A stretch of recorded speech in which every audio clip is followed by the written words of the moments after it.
us together. Singing helps make a movement. It's a way to hold on to each other in our basic humanity. And as everyone knows, you don't have to know how to sing to sing. You just do it. And so I demonstrate that to my graduate students.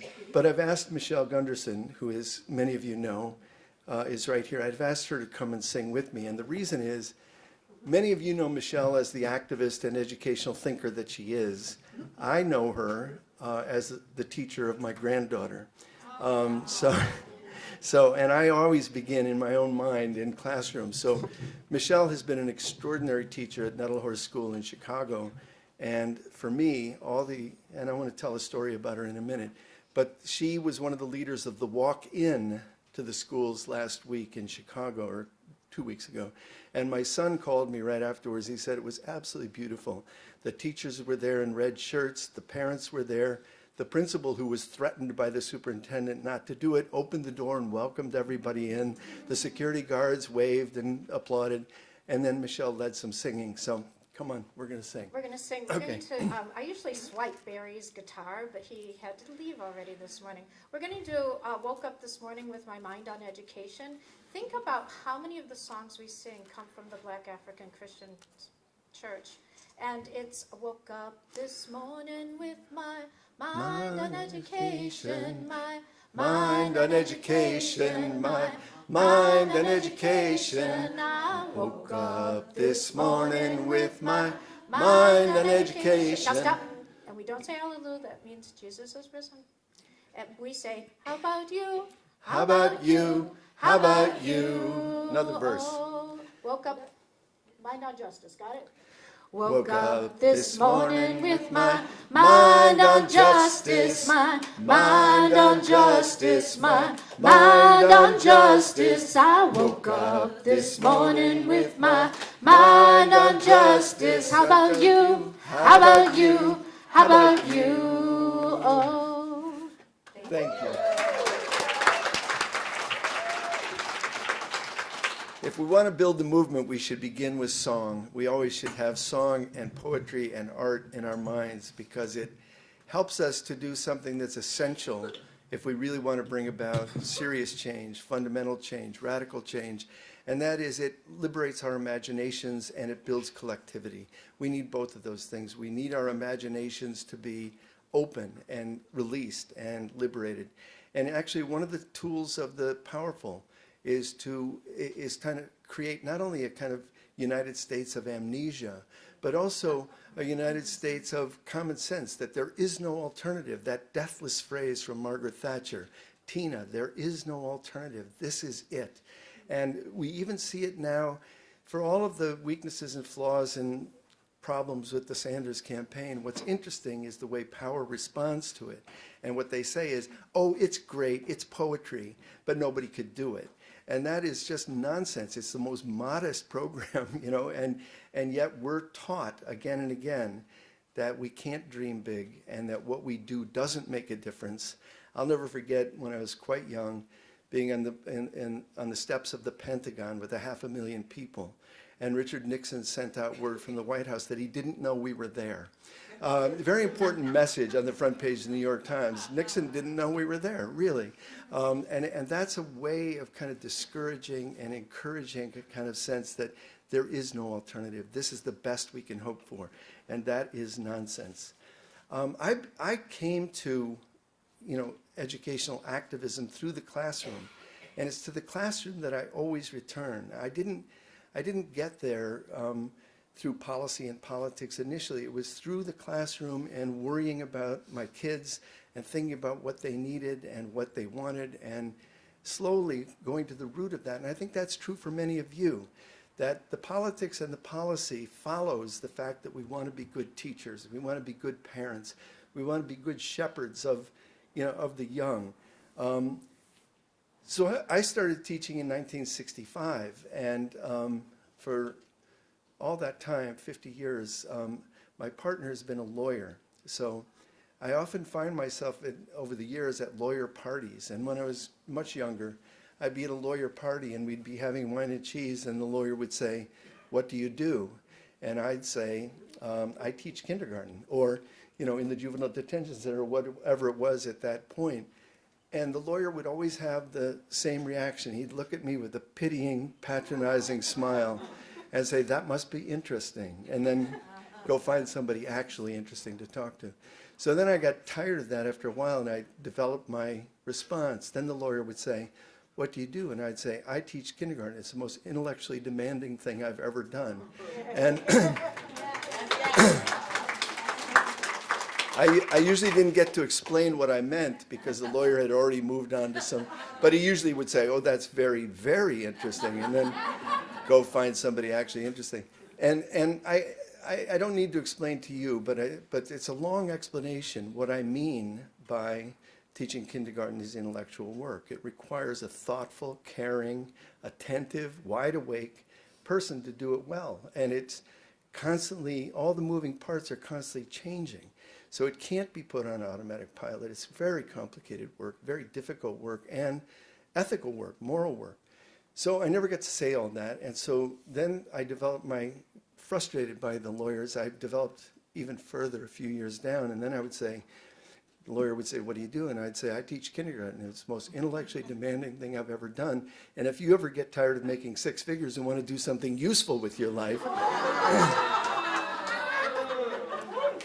and then I'd run out of breath. I'm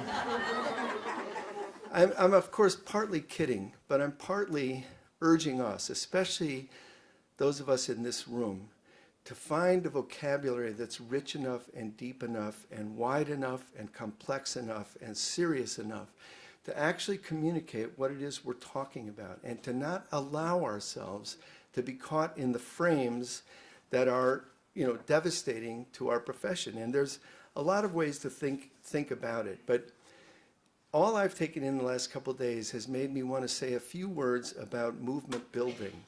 And we refer to opt-out as a movement, and it's true. But like all movements, it's a movement in the making. It's not finished, it's not done, it doesn't have neat edges, it has requirements and it has things that have to be done. So the theme that I thought I would talk about is, where do we go from here? What is to be done? I think about the great Martin Luther King's last book was called "Where Do We Go From Here? Chaos or Community?" And the urgency of that question is even more pointed today than when it was 40 years ago when he wrote that book. Or as Marx wrote, "Where do we go from here? Socialism or barbarism?" King took the title from Marx, but don't tell anybody. Actually, now you can. But I'm reminded of Miles Horton and the Great Highlander Folk School. And one of the things that happened whenever you went to a workshop at Highlander is it always began with the question, what's going on at home that you need to discuss and think about here with your colleagues, with your comrades? And then the workshops always ended with Miles saying, "What are you going to do when you get home?" So I think that's something that you should be thinking about, that we should be schmoozing about in the hallway, that we should talk about a little bit now. And I really invite you to jump into this and say, what are you going to do when you get home? Movement building, movement making has a rhythm, and activism has a rhythm.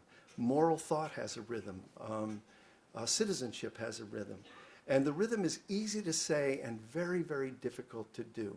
But I'll say it simply because it's simple to say. If you're going to be involved in activism, you have to open your eyes. You have to see the world as it is. You have to be astonished. That is, you have to be astonished at both the beauty and the ecstasy in every direction, what human beings are capable of.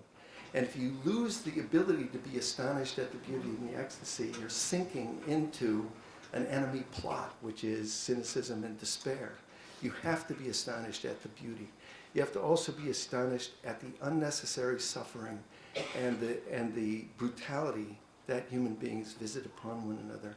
And you have to be astonished at it and shocked again and again. You can't get to that point where you say, it's just the way the world is. No, it's not the way the world is. It's part of the way the world is. And we have a responsibility to change the unnecessary suffering and the avoidable catastrophes that we see all around us. The third thing you have to do is you have to act. If you're wide awake and you're astonished, you must do something, and then you have to doubt. Without doubt, we fall into dogma.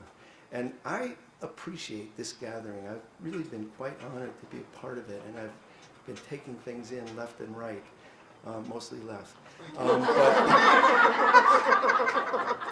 I mean, the analysis is way, but I've been taking things in, but at the same time, I worry. I don't at all worry about the problem that somebody mentioned to me yesterday of preaching to the choir.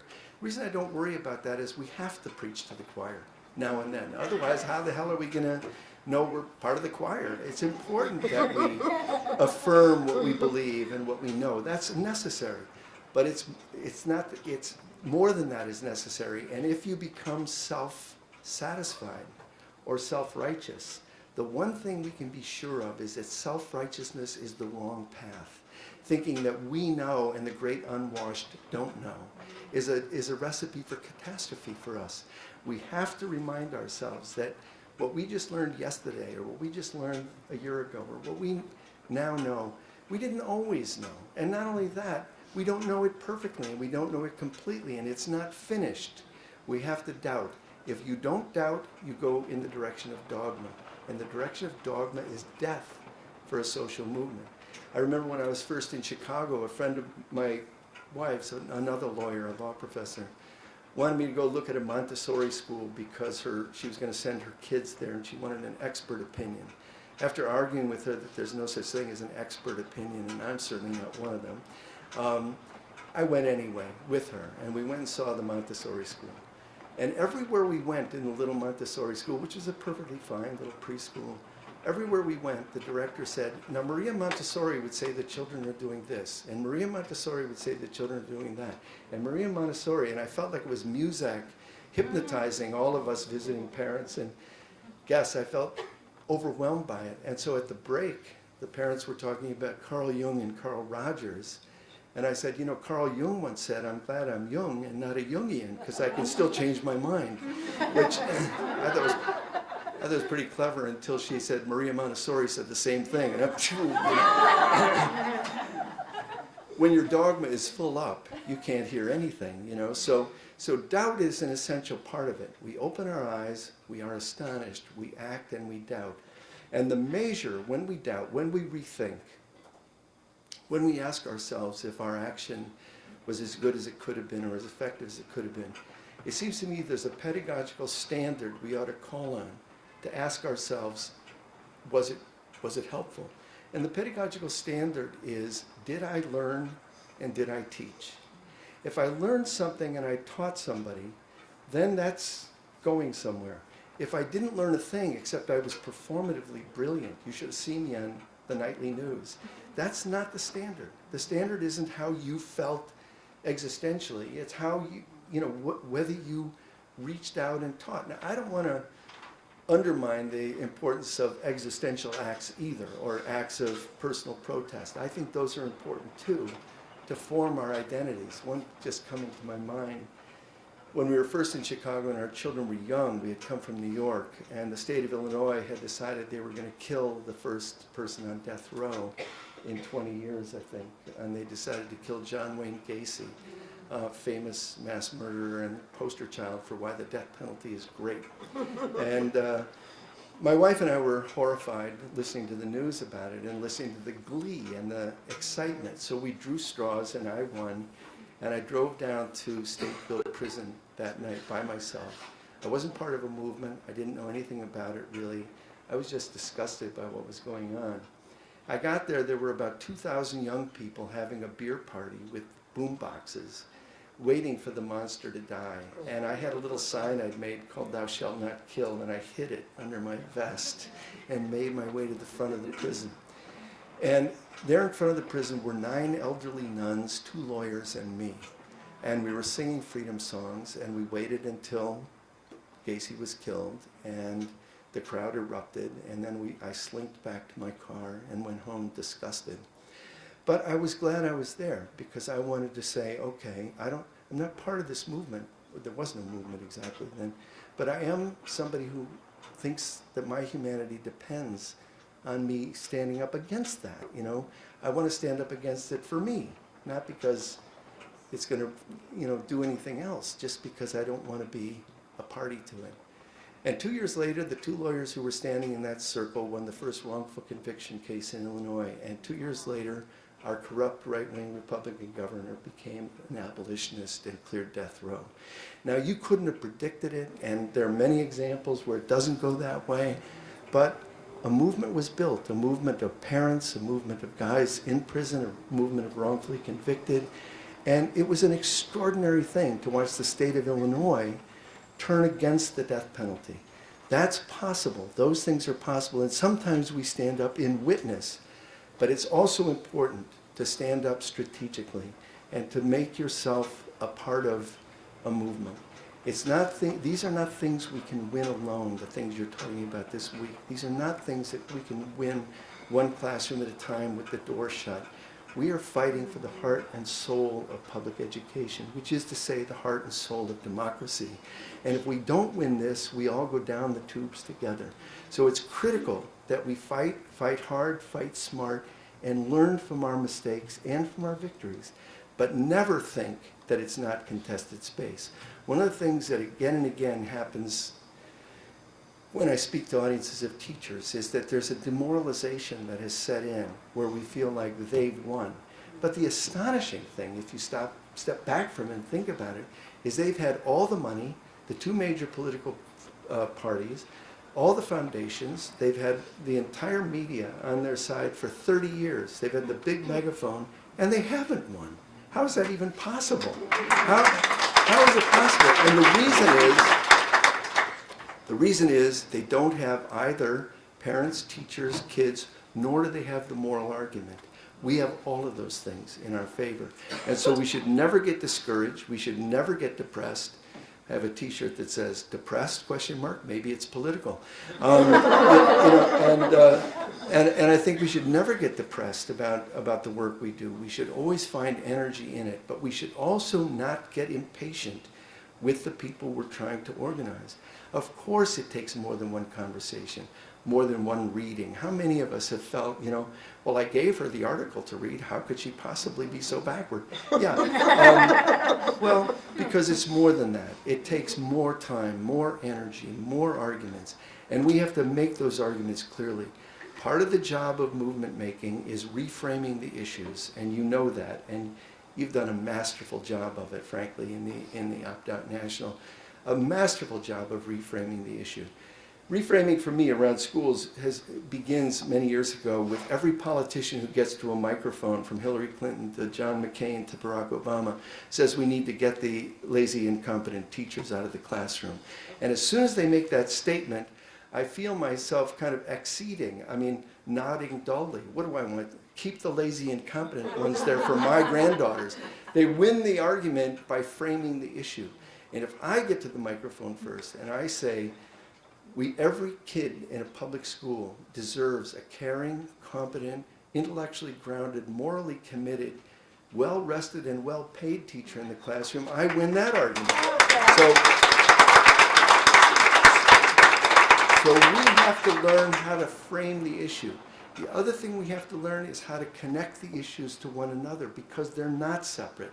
At the base, these issues all come together. So Jill and Antonia and Chris talked about some of these ways that war and warming are linked, that scapegoating and the attack on our civil liberties are linked, that an attack on labor and a promotion of income inequality are linked. These things are not separate issues. We have a responsibility to link those issues. And not only is that not easy, it can cost us. So in Chicago, where the CTU has been so brilliant and such a great educator for me, for my family, they came out in favor of Black Lives Matter. That created a schism with some people. But it was the right thing to do morally, and it was the important thing to do in terms of where the energy was coming from. In fact, the diet hunger strike wouldn't happen without Black Lives Matter. I don't think the Flint water crisis would have happened. The crisis would have happened, but the fight back wouldn't have happened without Black Lives Matter.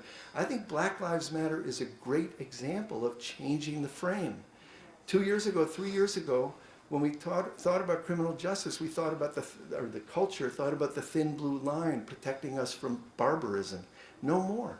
That narrative has been undone, and in undoing it, Black Lives Matter in Chicago linked itself with the CTU, linked itself with the Diet Hunger Strikers, and said, we're here for you. That brings me to a loose end that I wanted to comment on yesterday, really, but I'll comment on today. And that is the question of allies, and I want to say two things about it.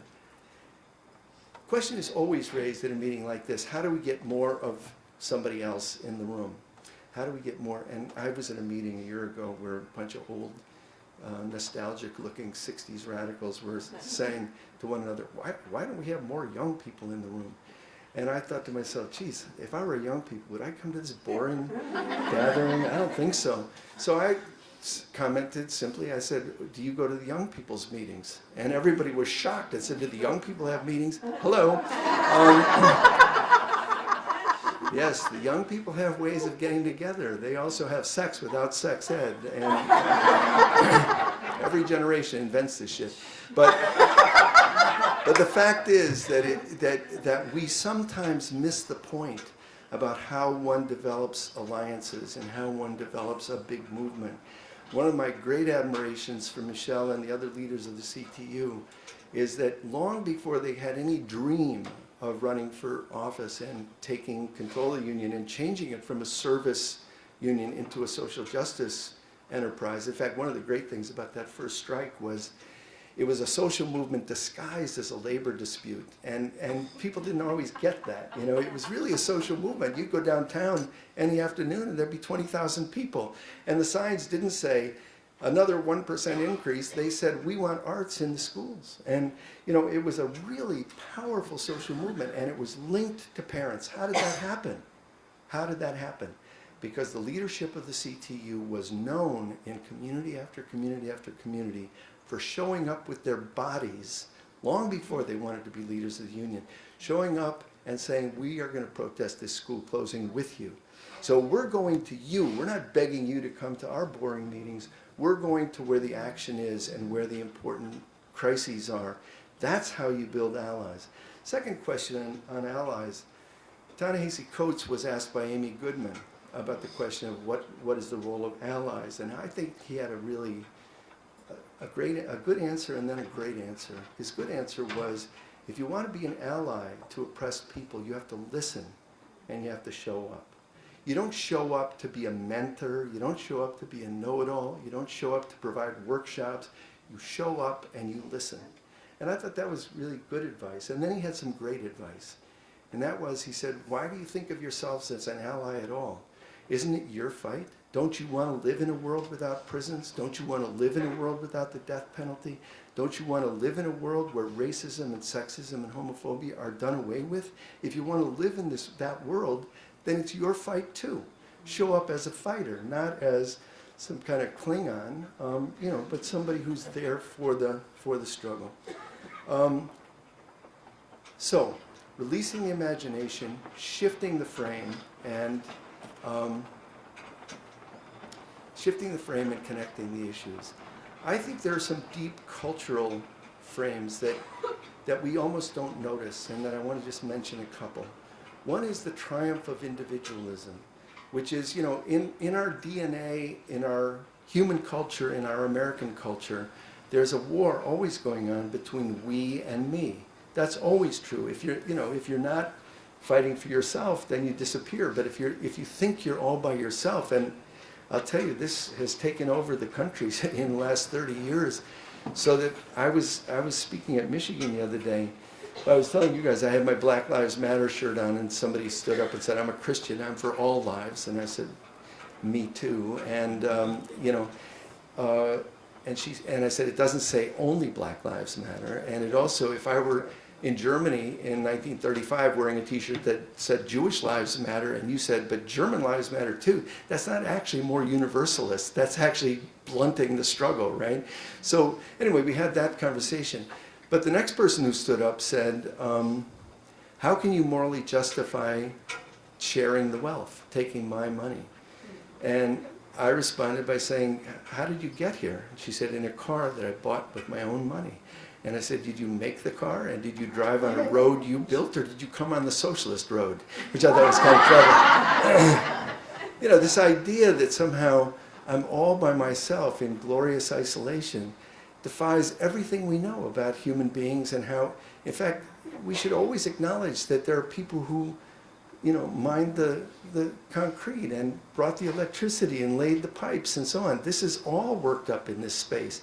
And we have to be aware of it all the time, or we kind of can sink into the kind of normal narcissism, which is now being politically put forward in a very serious way. So I think we have to undo the notion of, you know, that there's no such thing as us, or as Margaret Thatcher again said, there's no such thing as society. There's only people, individuals, and that is nonsense. The notion that the market is best, and that the market can do magical things, when it's absolutely demonstrably not true. The notion that we're at the end of history, that, and you know, this fits very nicely with an existential feeling most of us have, which is everything that happened before got me right here today. Isn't this awesome? But actually, a blink at history will show you that we're swirling through the vortex of, you know, chaos, and what we do or don't do makes a difference, but also this is the end of nothing. This is something that's only prelude. People, you know, young people who say, gee, I was born in the wrong decade, the 60s were so great. And I'm like, dude, not that great, number one. Number two, I don't remember looking at my watch on December 31st, 1969 and saying, oh shit, it's almost over. I have to go get high. Nobody lives by decades. That's marketing. That's the idea that things happen in a very, and similarly, in Chicago, we have this thing about, should we get rid of Rahm Emanuel, or in Michigan, jail Rick Snyder?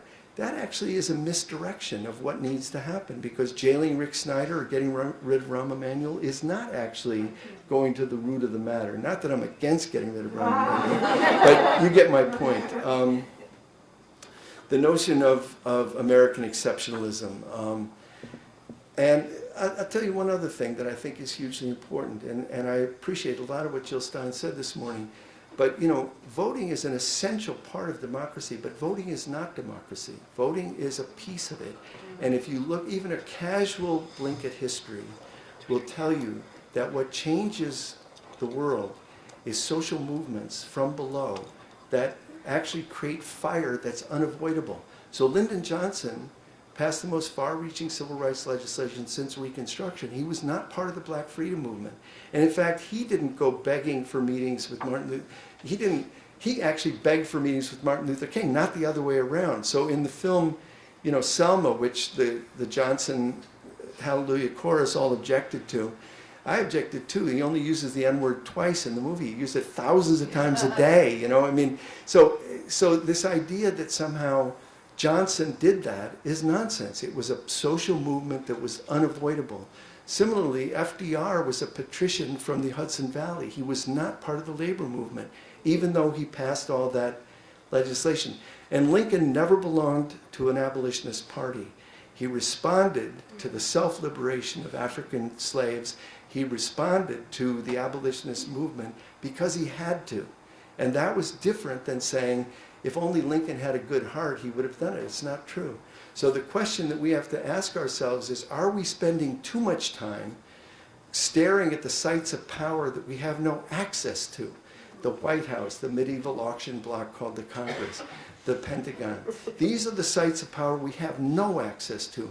Meanwhile, we have absolute access to the classroom, the school, the university, the street, the neighborhood, the community. Those are the places where we not only have access, we have a responsibility to act. Imagination, a last word on imagination. My wonderful favorite poet, Gwendolyn Brooks, Chicago poet. She wrote a piece called on the dedication of the downtown statue that Picasso gave the city. So she calls her poem Dedication to Picasso.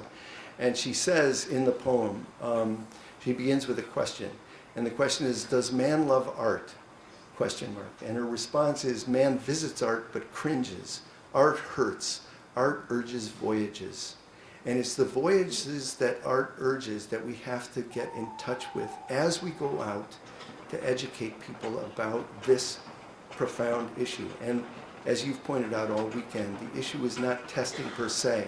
It's whether we're going to have a free and democratic educational system at all. Two things I think you should use in your organizing. First, I think we have to educate people as to what the standardized tests are. Somebody was saying earlier, kids themselves, one of the great ways of teaching for democracy and for freedom is to have a curriculum of questioning.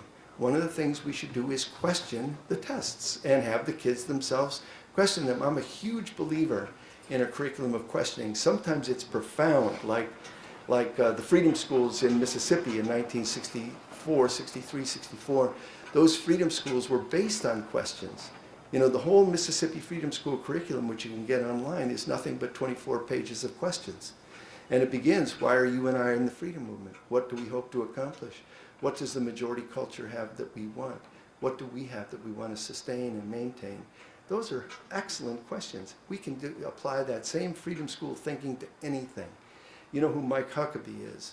And you know that he was once, he's back being a large person, but he was a very large person. He lost a lot of weight to run for president. And he became a spokesperson against childhood obesity.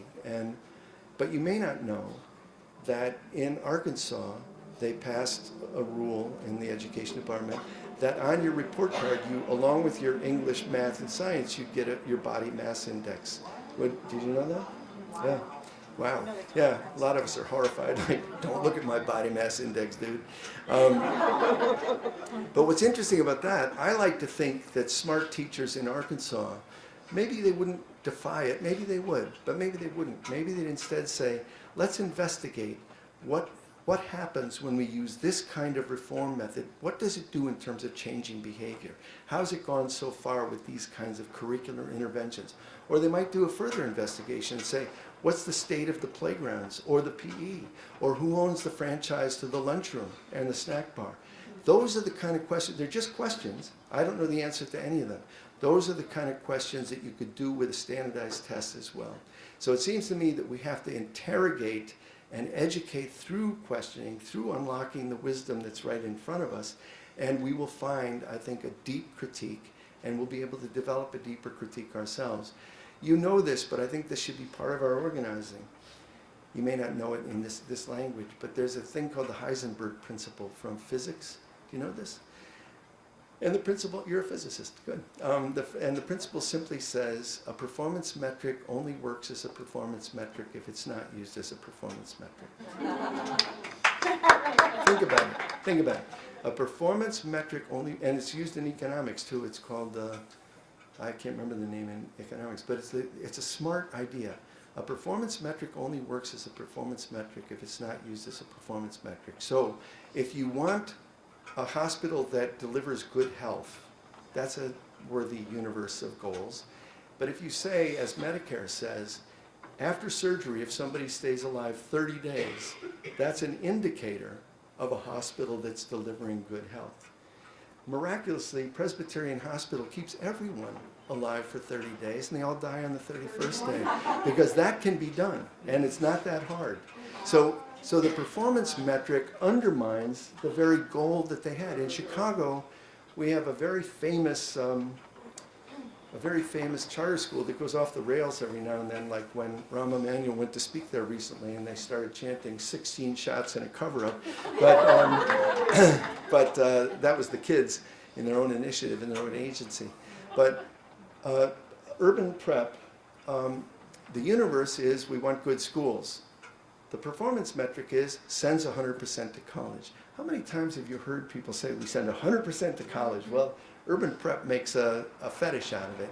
So you look closer and you see that urban prep drives kids out who aren't going to go to college. That's an easy way to meet that performance metric. And the second thing they do is, what's a college? Kind of anything.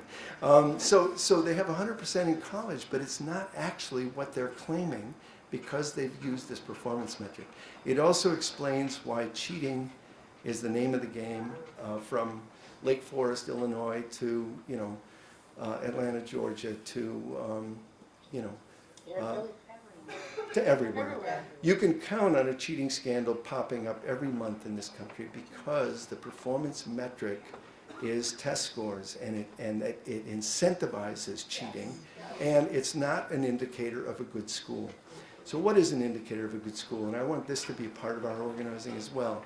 An indicator of a good school might be, to begin, and it's not the end of the conversation, but the beginning, where do the privileged send their kids?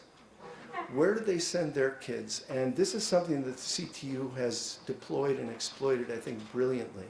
Because if Arnie Duncan right now, and Barack Obama right now, and Mayor Emanuel right now send their kids to a school where they have a full arts program, including drama and music and choir and theater and fine arts, and 5 libraries, and a class size capped at 15, then how can they be advocating for other people's children? No cap in the 2nd grade. No arts. This is unconscionable, and it's the kind of contradiction we can bring to the fore, just like Occupy. You know, people like to say on the left that Occupy failed. I disagree. Occupy succeeded beyond its wildest imagination, unless you thought pitching tents at Wall Street was going to overthrow capitalism, which I never thought it would. In fact, had they asked me the day before, I would have said, nah, that's a waste of time. Don't pitch tents. But that's always the way it is. The day before any revolution, it's impossible, and the day after, it's inevitable. And so Rosa Parks, you know, who knew? But Occupy changed the frame of the conversation. Nobody was talking about the 1% and the 99%. Nobody gave a shit about Mitt Romney's taxes. That was all changed through Occupy. And the same is true of income inequality, and the same is true of the absolute immorality of the people who are telling us how to organize the schools, sending their kids to organize the schools for the rest of us that they would never send their kids to.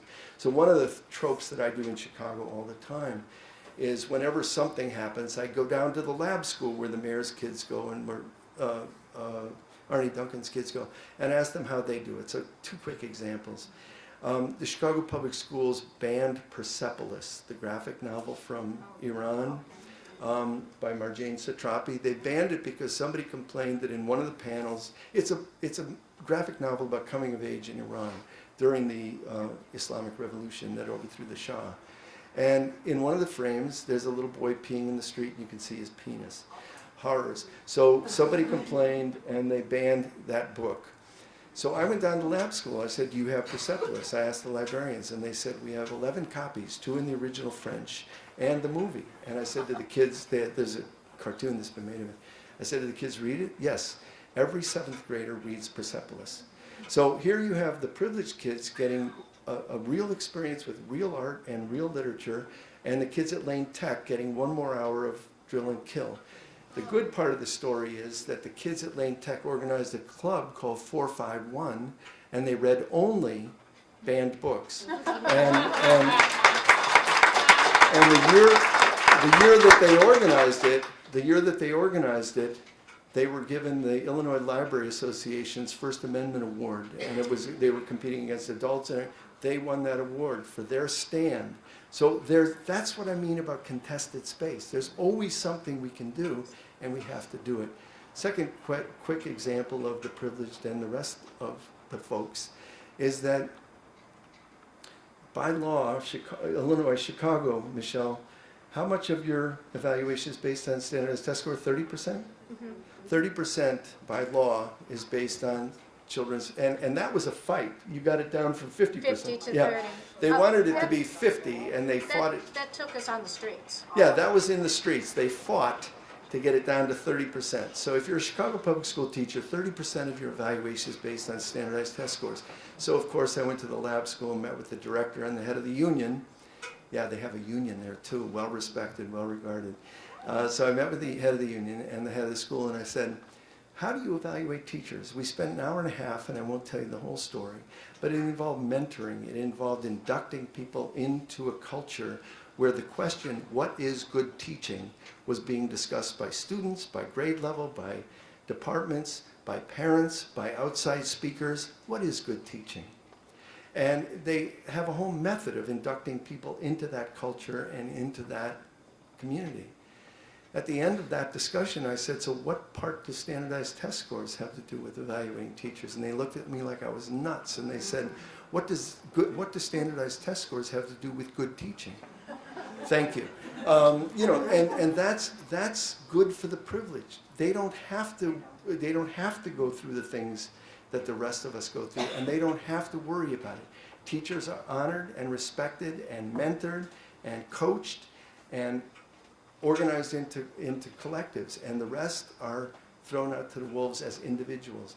So we have to kind of fight this stuff, and we have to fight it, I think, hard.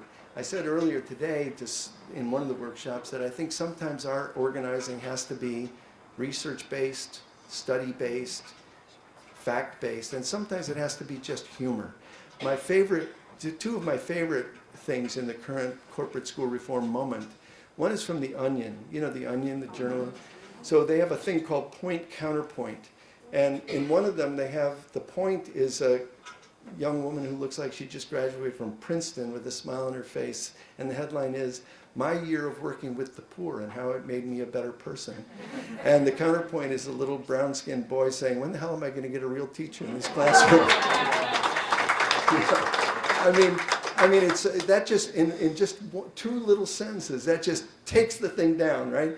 Or if you don't know, you must go home and Google "nice white lady." Do you know it? No? Holy shit. I'm so happy I get to. So Google "nice white lady," not now. Just Googling it right now. Just Google "nice white lady." It's a YouTube piece from Mad TV, and I'll just tell you quickly the theme of it. The theme of it is there's a camera kind of coasting over an urban scape, and the voiceover says, "The American urban high school, there's nowhere more dangerous." And then you zoom into a classroom and there's a group of black and brown and Asian kids sharpening their knives and cleaning their pistols.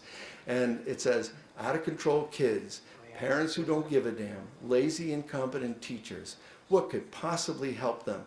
The door creaks open, this woman looks in and says, "Hi, I'm Amy Little, I'm here to save you." And the kids all growl at her, and one girl with maximum urban attitude goes up in her face and says, "What the fuck you know about me, bitch?" And she goes into this whole litany of her life. And Amy Little is taken aback, and then she takes a pen and says, "Write that down."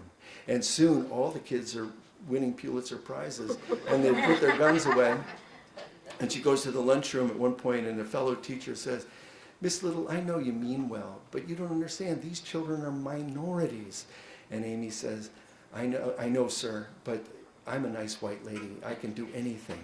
And there's this kind of sense that kind of captures every teacher movie and the whole narrative about Teach for America and the rest of it. You know, you can be a tourist on a short-term leash and just kind of do everything just by yourself. And the scene ends with the voiceovers, with her jitterbugging in the hallway with the kids. And the voiceover says, "So if you want to improve the schools, you don't need more money, better curriculum, smaller classes. All you need is a few nice white ladies." Thanks very much.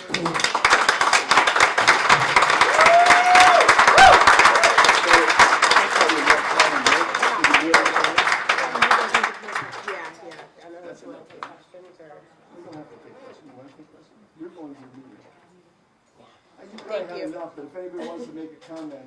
Any questions? Do you want to do it? Anybody? We do have a few minutes. You all was going to wrap up, but we'll give some of our time to questions because Absolutely. I know we might have some. Yes, ma'am. I'll just say that BMI, I've been working hard as a phys ed teacher for 22 years. People in phys ed have been dying to get a standardized test and a BMI on the report card so we can justify our existence. Yeah, I get it.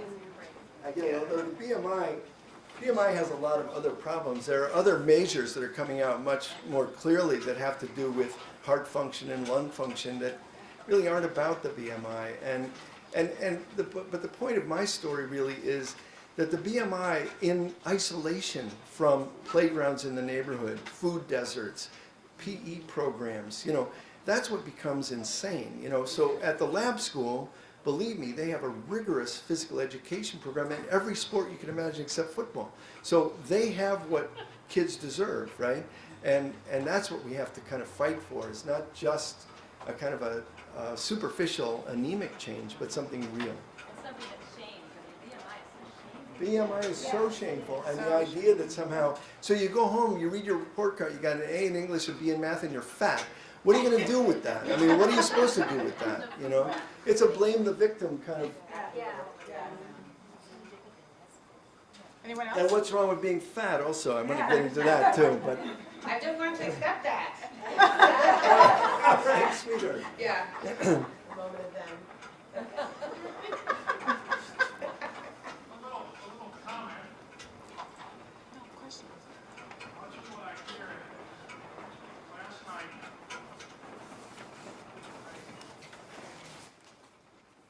in this, is I not hear much at all about the rural middle America that needs to be brought into our United Out now.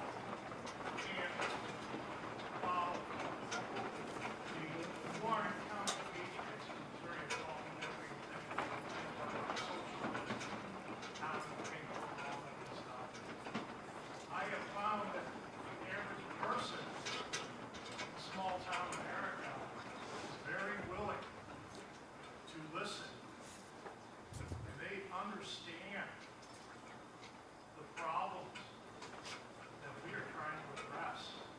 And there's an ally there that I just want to say, please, let's not overlook. A lot of people last night, the speaker talked about, well, you can't convince everybody, and I agree. But you know what? You can find common ground with damn near everybody. And if you first find that common ground, then you can talk. And once you start talking, talk logically, people understand. And that's what opt-out has to do, talk logically with people. And never stop talking. Never think you've had the last argument. I think that you're absolutely right. In fact, one of the things Tim talked about, the right-wing duck hunters who, you know, I got in dialogue with. I love talking to the Tea Party. I love it because I actually think, and people think this is crazy because I'm kind of well known as an ultra-leftist, but the truth is that I think on every major issue, I'm in the majority in this country. I don't think of myself as barricaded or small. I think on the big issues, I'm in the majority, including on education. So when I argue to these folks in education, that in a democracy, we base education on a fragile but precious ideal, and that ideal is that every human being is of infinite and incalculable value. Incalculable value. So why do we spend all of our resources calculating the so-called value when we know it's phony, number one, and number two, it defies democracy? We need to build a school system based on the idea that, well, I like the idea that I was kind of promoting, that whatever the most privileged and wisest parents have for their children, we as a community want for all the children. But also that we base it on the idea that the fullest development of each human being is the basis for the full development of all. And conversely, the fullest development of all is the basis for the full development of each. And each of you knows this in your classroom practice, that we live with a contradiction. And the contradiction is that every kid who comes into our class is the one of one. There's nobody like that person ever before or ever again. And each is a member of the group. It's complicated and it's hard to keep straight when you're teaching kindergarten, but it's essential to keep straight. I want to read you a quick quote that I forgot to read you, but I want to read it to you. The goal of education is the fully developed human beings fit for a variety of work, ready to face any change of production or any challenge, and to whom different social functions are performed. So many modes of giving free scope to the natural and acquired powers that we each have. Sounds good. It sounds like what the wealthy and the rich have for their kids. Marx wrote that. You know, I mean, that's the ideal of education in a free society. The idea that each of us can develop fully by pursuing what's inside of us and being encouraged to pursue that, encouraged to unleash our agency and to recognize us, not to humiliate us or measure us or judge us, but to recognize us as fully human. We should take a break. Thanks very much for having me here.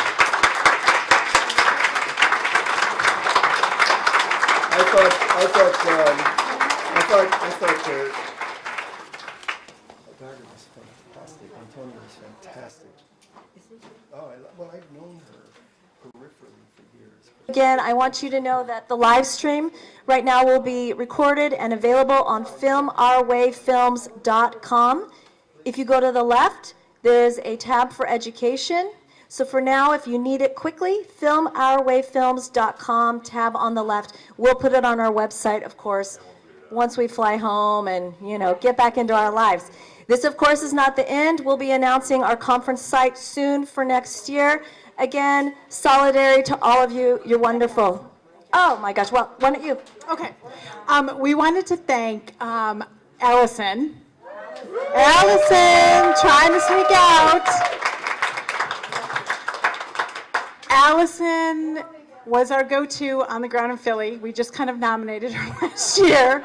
And unlike me, who had Seresta and Trudy Germanovich down in South Florida, Allison largely was alone. So we can't thank her enough for everything she did to get this, all your accommodations, this everything,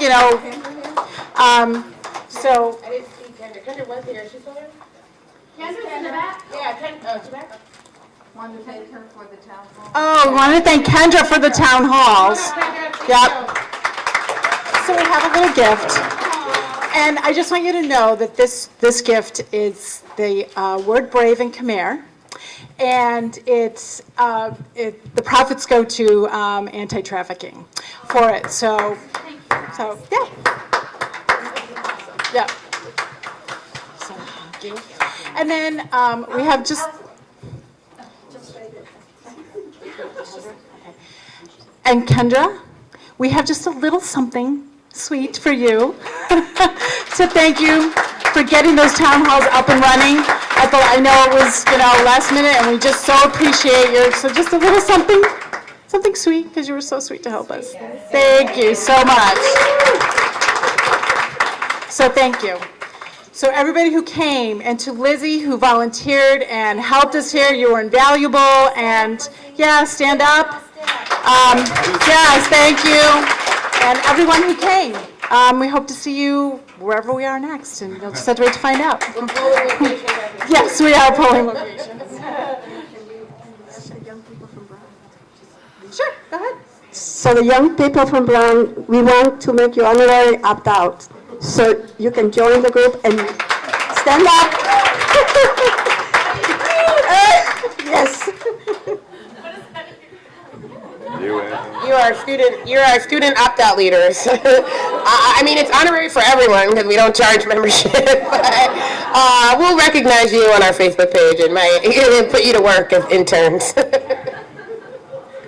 For those of you, first of all, thanks everybody. And for those of you I didn't get to about talking on the radio with Busted Pencils to ask about the schools our kids deserve, please go to bustedpencils.com. There's a link where you can send email. Please, I saw somebody put out a tweet me the schools our kids deserve. If you can put that in 140 characters, that'd be awesome. But let me tell you, you can go to the website and send me an email and ramble on as long as you want about the schools our kids deserve. Please get that. And those of you who did get a chance to spend some time with me, thank you so much. And everybody, all I just want to say is be safe. Let's get back here. And while we're here, between here now and next year, let's keep the revolution moving. And I guess I'll finish it up. I plan on getting out at some point a newsletter off the UOO website, so please go there, sign up. In my free time, I'm going to figure out how to get that done. Also, please continue to use us on Twitter and Facebook. I share your stories. It's not about us, it's about you, your voice, what's going on in your community. How do we make this happen? Let's keep it up. We'll see you next year.